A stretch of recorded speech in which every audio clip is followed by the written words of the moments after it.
Alors ici, on va calculer des intégrales à l'aide de changements de variable. Donc il est souvent utile de changer la variable qui est à l'intérieur de l'intégrale. Avec ça, on obtient des fonctions plus faciles à intégrer. Donc voyons ça sur des exemples. Donc première intégrale, c'est l'intégrale suivante.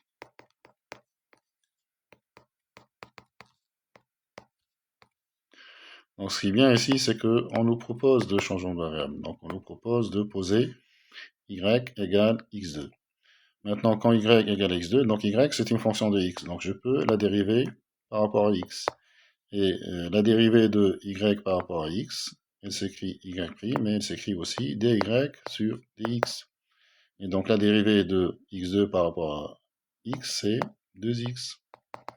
Donc je peux dire que dy est égal à 2x dx. Donc je reviens à mon intégrale. Donc a, c'est l'intégrale entre 1 et 2. Je dois commencer par changer les bornes. Donc quand x va de 1 à 2, donc y va de quelle borne à quelle borne. Donc quand x est égal à 1, y c'est égal à 1 au carré, donc c'est égal à 1. Et quand x est égal à 2, y est égal à 4.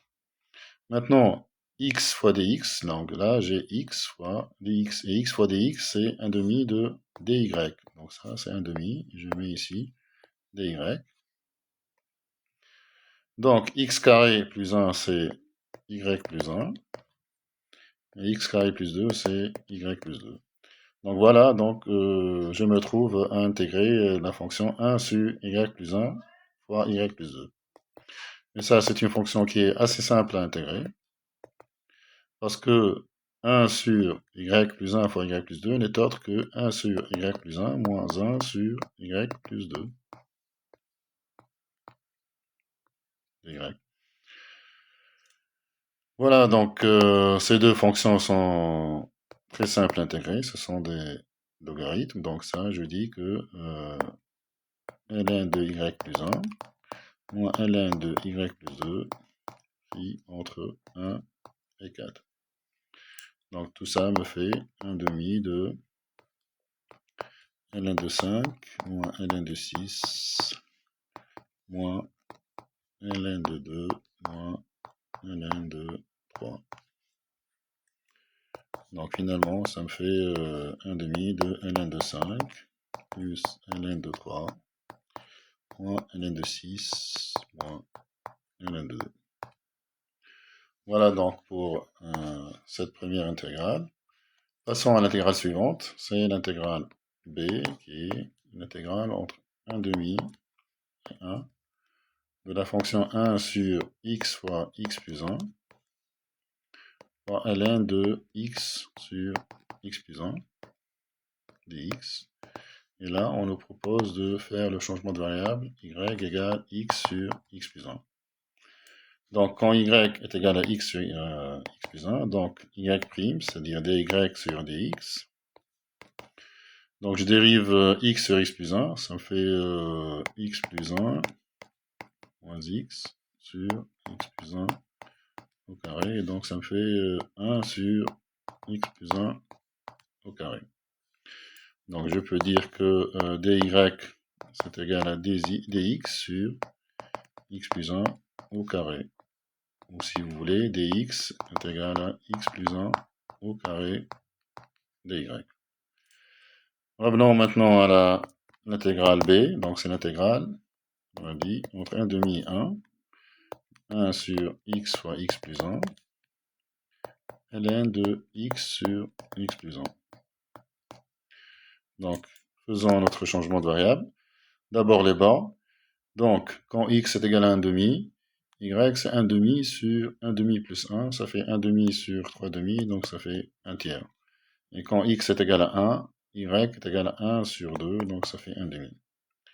Je vais commencer par ça, parce que c'est simple. C'est ln de x sur x plus 1, c'est y. Ensuite, j'ai 1 sur x fois x plus 1, donc ça, je vais l'écrire, puisque y est égal à x sur x plus 1, donc ce qui est là, je vais écrire x sur x plus 1. Et après, il faut multiplier par 1 sur x au carré pour avoir l'égalité. Enfin, j'écris dx. dx, c'est x plus 1 au carré dy. Voilà, donc j'avance. Donc ça, c'est l'intégrale entre 1 tiers et 1 demi, ln de y. Ça, c'est y. Et après, j'ai x plus 1 sur x au carré dy. Donc, ça fait l'intégrale entre 1 tiers et 1 demi, ln de y, fois y. X plus 1 sur x, c'est 1 sur y. Donc ça, c'est 1 sur y au carré.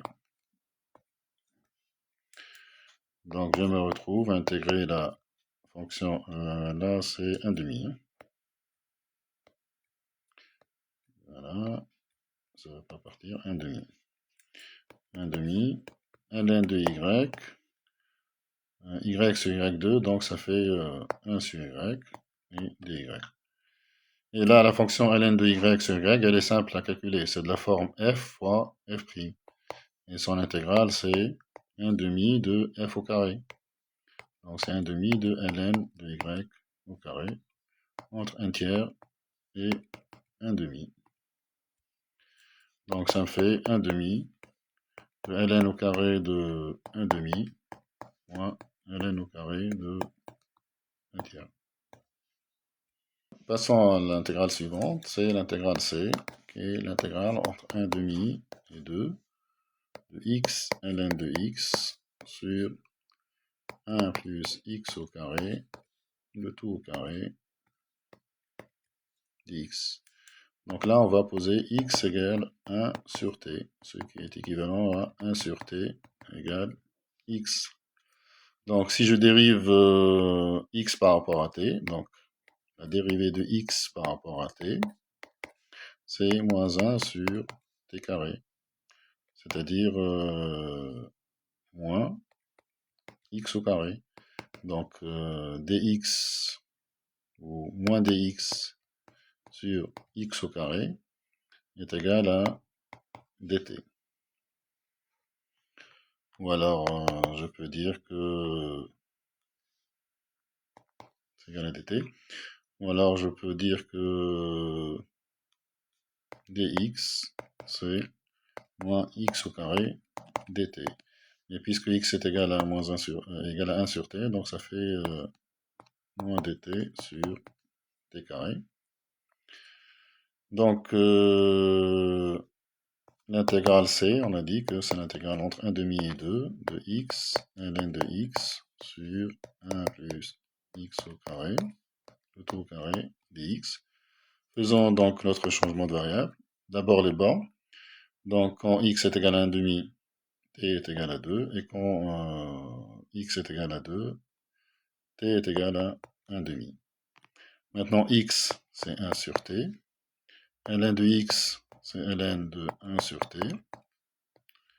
Le dénominateur, donc ça c'est 1 plus 1 sur t au carré. Le tout au carré, fois dx. Mais dx, c'est moins dt sur t au carré. Donc voilà, voyons ce que ça donne tout ça. Donc c'est l'intégrale entre 2 et 1 demi. Donc là j'ai 1 sur t et là j'ai t au carré. Donc ça me fait 1 sur t carré. Donc ça fait 1 sur t au cube. ln de 1 sur t, c'est ln de 1 moins ln de t. ln de 1, c'est 0, donc c'est moins ln de t. Sur, là, je vais réduire au même dénominateur, donc ça fait t au carré plus 1 sur t au carré, le tout au carré. Et là, j'ai moins dt. Donc ça fait l'intégrale entre 2 et 1 demi. Donc ça fait 1 sur t au cube, ln de t, les moins partent, j'ai moins et moins, donc ça se simplifie. Donc ensuite j'ai t carré plus 1 au carré sur t à la puissance 4. Je vais ajouter une page. Donc ça me fait l'intégrale entre 2 et 1 demi.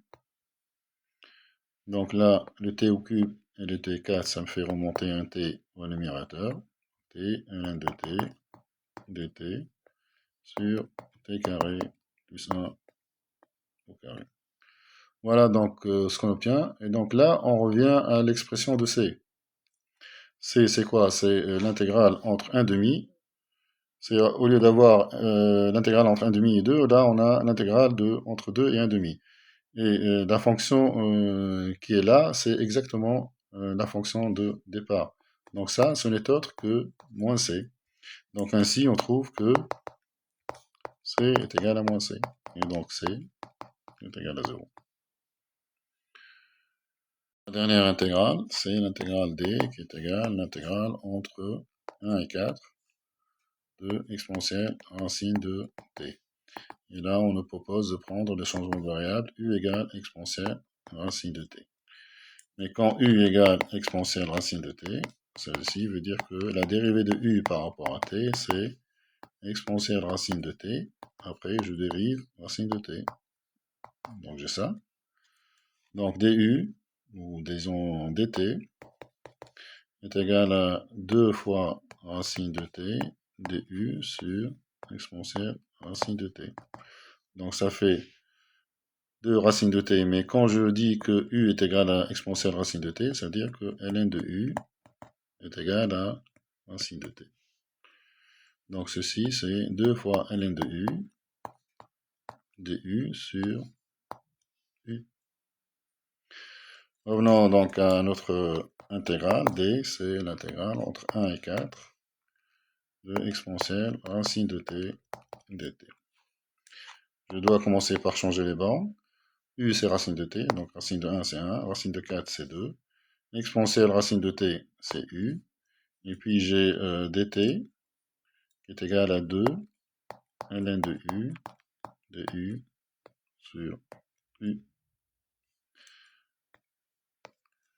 Donc j'obtiens 2 fois l'intégrale entre 1 et 2 de ln de u.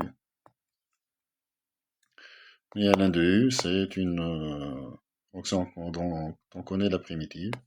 Sa primitive, c'est u ln de u moins u. Je prends ça entre 1 et 2. 1, 2 fois 2 ln de 2 moins 2 moins 1 fois ln de 1 moins 1. Ça, c'est 0. Donc ça me fait 2 fois 2 ln de 2 moins 2 plus 1, donc ça fait moins 1. Voilà donc pour ces intégrales avec changement de variable. Là donc, comme j'ai dit, ce qui est bien, c'est qu'on nous propose des changements de variables. Vous pouvez vous retrouver à résoudre des exercices où vous devez deviner vous-même les changements de variables, et là ça va être un peu plus compliqué. Voilà, donc j'espère que cet exercice vous a été utile. N'oubliez pas de liker cette vidéo et de vous abonner à notre chaîne, s'il vous plaît. À bientôt.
La dernière intégrale, c'est l'intégrale d qui est égale à l'intégrale entre 1 et 4 de exponentielle racine de t.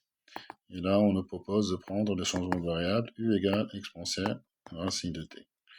Mais quand u égale exponentielle racine de t, celle-ci veut dire que la dérivée de u par rapport à t, c'est exponentielle racine de t. Après, je dérive racine de t. Donc j'ai ça. Donc du, ou disons dt, est égal à 2 fois racine de t du sur exponentielle racine de t. Donc ça fait 2 racines de t, mais quand je dis que u est égal à exponentielle racine de t, ça veut dire que ln de u est égal à racine de t. Donc ceci, c'est 2 fois ln de u du sur u. Revenons donc à notre intégrale. D, c'est l'intégrale entre 1 et 4 de exponentielle racine de t dt. Je dois commencer par changer les bornes. U, c'est racine de t, donc racine de 1, c'est 1. Racine de 4, c'est 2.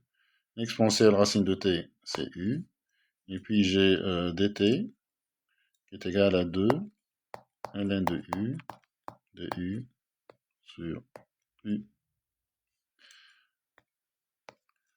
Donc j'obtiens 2 fois l'intégrale entre 1 et 2 de ln de u. Et ln de u, c'est une fonction dont on connaît la primitive. Sa primitive, c'est u ln de u moins u. Je prends ça entre 1 et 2. Donc ça fait 2 fois 2 ln de u moins 2 moins 1 fois ln de 1, c'est 0, moins 1. Donc ça fait finalement 2 fois 2 ln de u moins 2 plus 1. Donc c'est moins 1. Voilà donc pour ces intégrations avec des changements de variables. Donc là, ce qui est bien, c'est qu'on nous propose des changements de variables, mais souvent dans les exercices, on vous laisse deviner le changement de variable qu'il faut faire. Ça, vous allez l'acquérir par l'expérience en faisant des exercices. Voilà, donc j'espère que cet exercice vous a été utile. N'oubliez pas de liker cette vidéo et de vous abonner à notre chaîne, s'il vous plaît. Au revoir.